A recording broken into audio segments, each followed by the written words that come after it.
Today we'll be learning in AP Biology, Organic Molecules, page 38, section 3.1.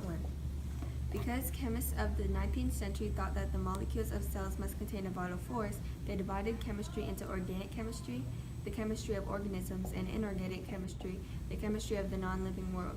This terminology is still with us even though many types of organic molecules can now be synthesized in the laboratory. Today we simply define organic molecules as molecules that contain both carbon and hydrogen atoms. There are only 4 classes of organic compounds in any living thing: carbohydrates, lipids, proteins, and nucleic acids. Despite the limited number of classes, the so-called biomolecules in cells are quite diverse. A bacterial cell contains some 5,000 different organic molecules, and a plant or animal cell has twice that number. This diversity of organic molecules makes the diversity of life possible. It is quite remarkable that the variety of organic molecules can be traced to the unique chemical properties of the carbon atom.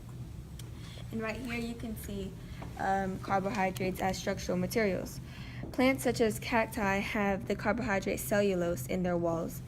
And then the shell of a crab, which is similar to a cell wall, contains chitin. And the cell walls of a bacteria, contains another type of carbohydrate known as peptidoglycan. Next, we're going to be learning about the carbon atom. What is there about carbon that makes organic molecules the same and also different? Carbon is quite small with only a total of 6 electrons. 2 electrons in the first shell and 4 electrons in the Table 3.1, you can see the difference of inorganic molecules and organic molecules. Inorganic molecules usually contain positive and negative ions, usually ionic bonding, always contains a small number of atoms, often associated with non-living matter. Organic molecules always contain carbon and hydrogen, always covalent bonding, often quite large with many atoms, usually associated with living organisms. In order to acquire 4 electrons to complete its outer shell, a carbon atom almost always shares electrons with, you guessed it, chumps, the elements that make up most of its weight of living things. Because carbon needs 4 electrons to complete its outer shell, it can share with as many as 4 other elements, and this spells diversity. But even more significant to the shape, and therefore the function of biomolecules, carbon often shares electrons with another carbon atom. The single bond is quite stable, and the result is carbon chains that can be quite long. Hydrocarbons are chains of carbon atoms bonded exclusively to hydrogen atoms. Branching at any carbon atom is possible, and also a hydrocarbon can turn back on itself to form a ring compound when placed in water. Carbon can form double bonds with itself and other atoms. Double bonds restrict the movement of bonded atoms and in that way contribute to the shape of the molecule. As in acetylene, carbon is also capable of forming a triple bond with itself. The diversity of organic molecules is further enhanced by the presence of particular functioning groups, as discussed next. Contrast the structure of cyclohexene above with the structure of glucose in figure 3.6. The difference in structure can be attributed to the functional groups added to the same number of carbons. This is octane, and this is cyclohexane. Now we will be learning about the carbon skeleton and functional groups. The carbon chain of an organic molecule is called its skeleton or backbone. The terminology is appropriate because just as the skeleton accounts for your shape, so does the carbon skeleton of an organic molecule account for its shape. Vertebrates look very different even though they all have a backbone of vertebrae. We recognize them by their shape and also by their appendages, whether they have fins, wings, or limbs, for example. So the diversity of organic molecules comes about when different functional groups are added to the carbon skeleton. A functional group is a specific combination of bonded atoms that always reacts in the same way regardless of the particular carbon skeleton. As in figure 3.2, it is even acceptable to use an R to stand for the remainder of the molecule, which is the carbon skeleton, because only the functional group is involved in the reaction.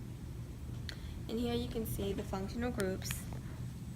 This is hydroxyl, this is carbonyl, this is carboxyl, which is acidic, this is amino, this is sulfhydryl, and this is phosphate.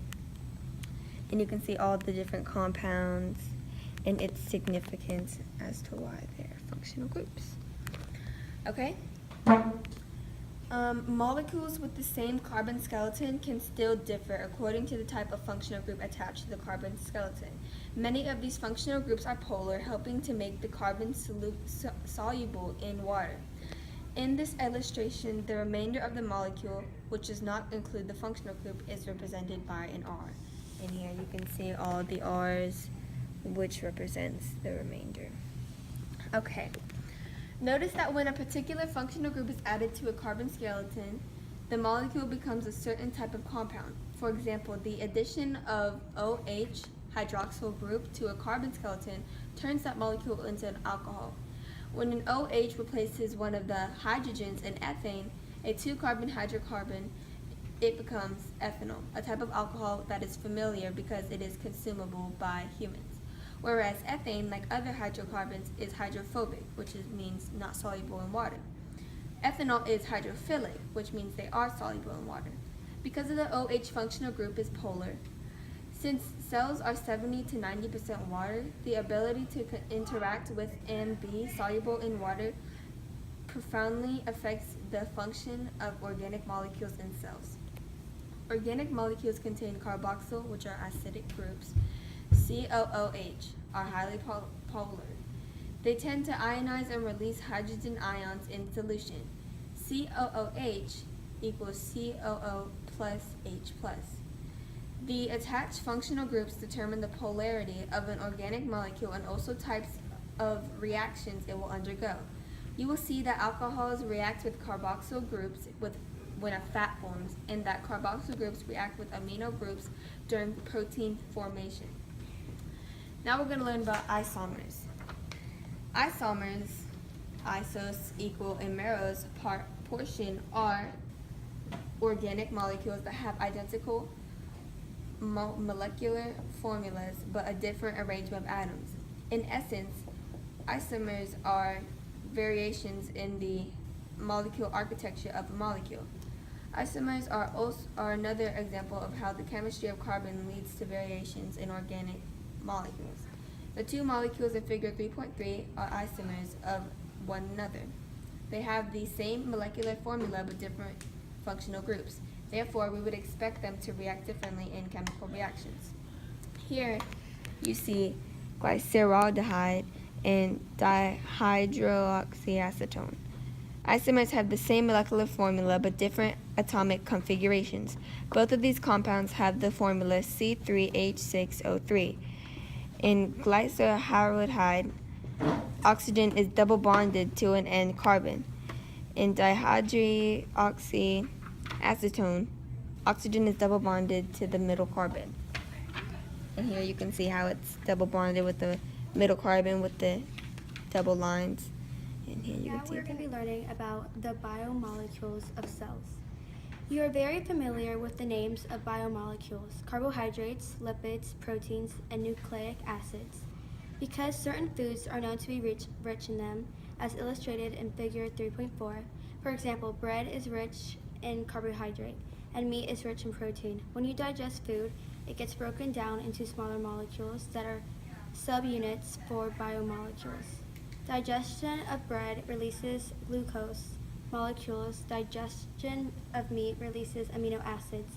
Your body then takes these subunits and builds from them the particular carbohydrates and proteins that make up your cell. As you can see in figure 3.4, common foods consist of biomolecules such as carbohydrates, lipids, proteins, and nucleic acids. Carbohydrates in bread and pasta are digested to sugars. Lipids such as oils are digested to glycerol and fatty acids, and proteins in meat are digested to amino acids. Cells use these subunit molecules to build their own biomolecules and as a source of them. Now we're going to be learning about synthesis and degradation. A cell uses a condensation reaction to synthesize, build up any type of biomolecule. It's called a dehydration reaction because the equivalent of a water molecule that is an OH hydroxyl group and a H hydrogen atom is removed as subunits are joined. Therefore, water molecules result as biomolecules are synthesized. To break down biomolecules, a cell uses an opposite type of reaction.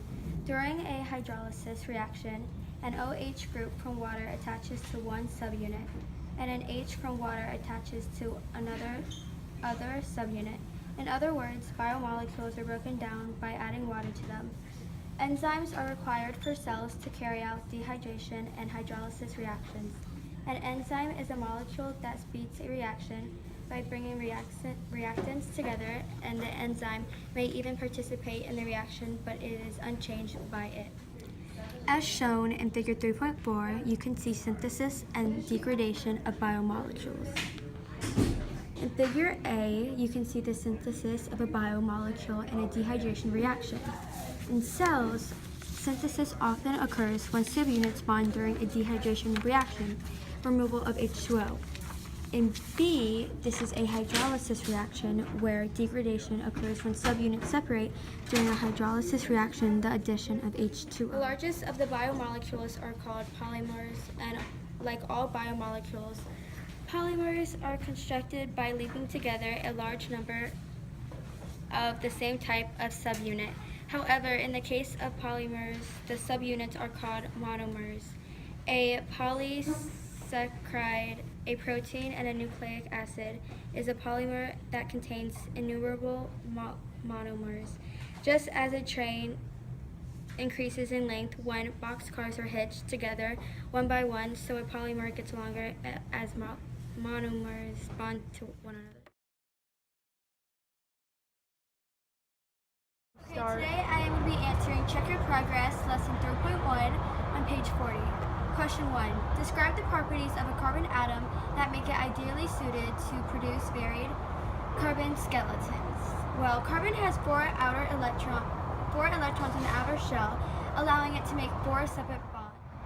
Question 2 says, how could two pearl necklaces be both the same and different at the same time? Well, two pearl necklaces can be the same when they have the same amount of pearls on the necklace, but they could be different due to the arrangement of those pearls. 2b. How could two protein polymers be both the same and different? They can be the same due to molecular formulas, but be different due to the functions. Both have the same molecular formula, but they just have different functioning groups. As you can see, this is a functioning group, and this is a functioning group.